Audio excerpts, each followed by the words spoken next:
Mummy papa को उम्मीद थी कि मेरा बच्चा पढ़ेगा लिखेगा और आगे बढ़ेगा और हमारा नाम रोशन करेगा, लेकिन पढ़ाई लिखाई में मन तो सिर्फ 8th क्लास तक ही लगी। 9th क्लास में आते आते मन डिस्ट्रैक्ट होने लगा। आवारगी करके लव, ब्रेकअप और पैचअप में फंसकर सिगरेट, बियर और दारू चलने लगा। अब पढ़ाई तो सिर्फ नाम की हो गई है और दिखावे की जिंदगी शुरू हो गई है। फेसबुक, इंस्टाग्राम और सोशल मीडिया की जब जेब में पैसे नहीं होते थे, लेकिन तब भी DSLR के फोटो अपलोड करके झूठे स्टेटस लगाने लगा और खुद को अमीर बताने लगा। 9th 10th 11th 12th last bench में दोस्तों के साथ मस्ती में कैसे निकला पता ही नहीं चला।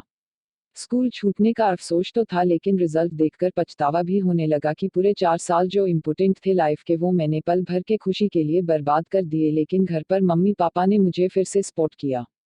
जो खुद करते थे मजदूरी, लेकिन मुझसे कहा बेटा तू अच्छे से कॉलेज में एडमिशन ले ले, चिंता मत कर पैसों की, क्योंकि उनको अब भी उम्मीद थी कि बच्चा मेरा पढ़ेगा लिखेगा और नाम रोशन करेगा।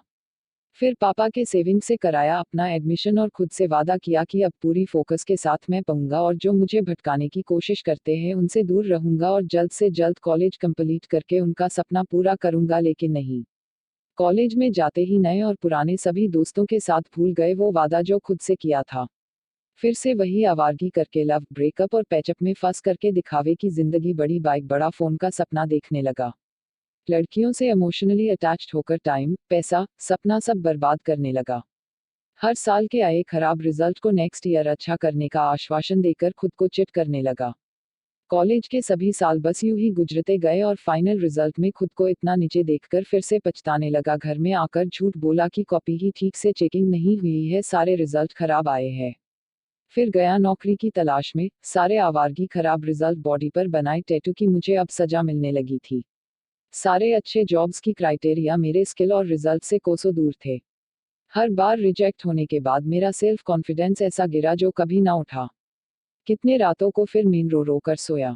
फिर एक दिन पापा की बिगड़ी हुई तबीयत को देखकर 12th के बेस पर एक जगह छोटी सी नौकरी करने लगा, क्योंकि किसी अच्छे नौकरी के मैं लायक नहीं बन पाया। लेकिन उसके बाद भी मेरे मम्मी पापा को उम्मीद थी कि मेरा बेटा एक दिन जरूर बड़ा आदमी बनेगा और वो हमारे बुढ़ापे का सहारा बनेगा। तो क्यों करूं मैं समय को बर्बाद। जिंदगी में इतनी गलतियां कर चुके हैं कि सोचने बैठे तो खुद पर शर्म आ जाए। खुद को और खुद की फैमिली को इतना चीट कर चुके हैं जो कि बताने के लायक नहीं है। सही समय पर सही काम मैंने किया नहीं, सिर्फ टाइम पास में मन लगाया, खुद को हीरो समझा जिसको हर चीज शॉर्टकट में मिल जाती थी। लेकिन अब समझ में आता है कि सक्सेस की कोई शॉर्टकट नहीं है। लेकिन ये सब सोचकर मैं निराश नहीं होऊंगा। जो गलती हुई है मुझसे मैं उसका पश्चाताप करूंगा। एंटरप्रेन्योर, बिजनेसमैन, आर्टिस्ट, जॉब जो भी मेरा सपना था उनको मैं पूरा करूंगा। चाहे जो हो जाए अब पीछे नहीं हटूंगा। अगर दिन भर जॉब में चला जाए तो घर आते ही अपने गोल्स पर फोकस करूंगा। उसके लिए सुबह जल्दी उठूंगा, रात देर से सोऊंगा। जिंदगी में जब एक पल भी खाली मिले वो मैं अपने गोल्स को दूंगा और अब कोई एक्सक्यूज नहीं दूंगा। फालतू की गैदरिंग, सोशल मीडिया वाली लाइफ से कोसों दूर रहूंगा और उस लाइफ को पाने के लिए खुद को मेहनत की आग में जलाऊंगा। अपने इंद्रियों में कंट्रोल रखूंगा। जिस चीज से मैंने डिस्ट्रैक्ट होने लगा उस चीज को अपने लाइफ से ही निकाल दूंगा और जो मुझ पर हंसते थे, मुझे नीचा दिखाते थे, उनका मुंह बंद कर दूंगा। हर सुबह की शुरुआत में अपने लक्ष्य को पाने की चाहत से करूंगा। हर रात की नींद उसी की चाहत में लूंगा, क्योंकि अब भी मेरे मम्मी पापा को मुझसे ये उम्मीद है कि मेरा बेटा एक ना एक दिन सक्सेसफुल इंसान बनेगा और इस बार मैं यह उम्मीद नहीं तोड़ सकता।